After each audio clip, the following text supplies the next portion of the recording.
क्या तेलंगाना में कांग्रेस का ग्राफ बढ़ने लगा है? क्या तेलंगाना में कांग्रेस सत्ता की तरफ अग्रसर हो गई है?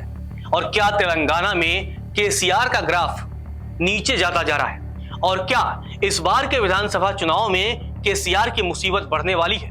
दरअसल ये सब बातें क्यों हो रही है? तेलंगाना विधानसभा चुनाव की तारीखों का ऐलान हो चुका है और चुनाव तारीखों के ऐलान के बाद एक सर्वे आया, सी वोटर का सर्वे आया और सी वोटर के सर्वे में बहुत सारी चीजें ऐसी निकल करके आई जो अभी तक सामने नहीं आई थी, क्योंकि इस सी वोटर के सर्वे ने साफ कर दिया कि केसीआर की बीआरएस को कांग्रेस टक्कर देती हुई दिख रही है, जबकि अब भारतीय जनता पार्टी का भी जो स्थान है वो तीसरे नंबर पर पहुंच चुका है।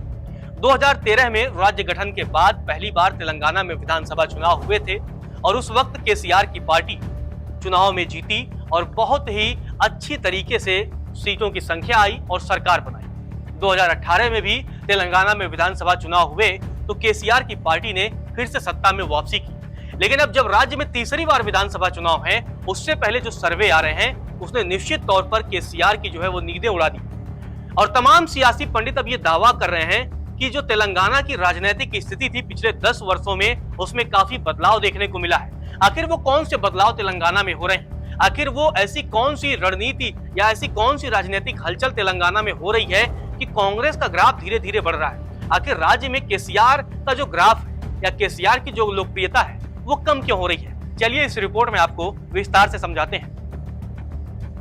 हाल के सर्वे में पता चला है कि तेलंगाना में कांग्रेस ने वापसी की है। सर्वे के मुताबिक कांग्रेस को विधानसभा चुनाव 2023 में 39%, बीआरएस को 38% और बीजेपी को 3% वोट मिलने का अनुमान जताया गया है। 2018 के मुकाबले कांग्रेस का वोट शेयर 10% से अधिक बढ़ता हुआ दिख रहा है। वहीं सर्वे में कांग्रेस को 48 से 60 सीटें, बीआरएस को 43 से 55 और बीजेपी को 5 से 11 सीटें मिलने का अनुमान है।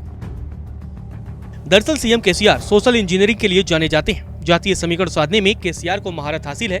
बीआरएस अपनी चुनावी जीत के लिए पिछड़े वर्ग के विभिन्न समूहों को उनकी जरूरतों के मुताबिक विशेष योजनाएं लागू करके लुभाती रही है। यह निचले तबके के लिए उनकी सोशल इंजीनियरिंग का अपना एक तरीका है। इसमें आदिवासियों के लिए आरक्षण में वृद्धि, यानी जो पहले 6% थी उसे बढ़ाकर अब 10% और मुआवजे में पोडू जमीन का बंटवारा, दलित परिवारों के लिए 10 लाख रुपए की वित्तीय अनुदान योजना, दलित बंधु और कुछ पिछड़ी जातियों एवं गरीब अल्पसंख्यकों को 1 लाख रुपए की सहायता भी शामिल है। ये सभी कल्याणकारी योजनाएं मुख्यमंत्री द्वारा व्यक्तिगत रूप से संचालित और उनकी पहचान से जुड़ी हुई है, जो पिछले 1 साल में लागू की गई हैं। इससे मुख्यमंत्री केसीआर और उनकी पार्टी बीआरएस की व्यापक लोकप्रियता बढ़ी है।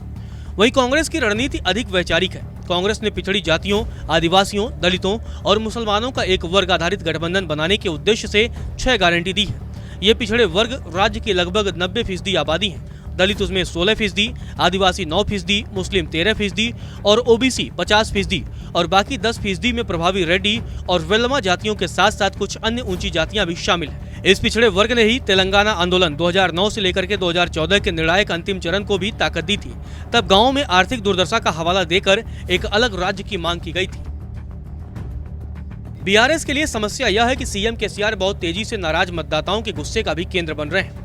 उसी सी वोटर के सर्वे में इसका संकेत मिला था कि इसमें शामिल 50% से अधिक लोग केसीआर से नाराज थे।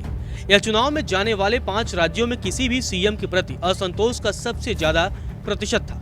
प्रधानमंत्री नरेंद्र मोदी सहित विभिन्न विरोधियों ने केसीआर पर वंशवादी सामंती शासन स्थापित करने का आरोप लगाया है और ऐसा लगता है कि मतदाताओं का एक बड़ा वर्ग इसे सही भी मानता है। इस प्रकार जो केसीआर की प्राथमिक ताकत रही है वो अब उनके लिए बोझ बन सकती है।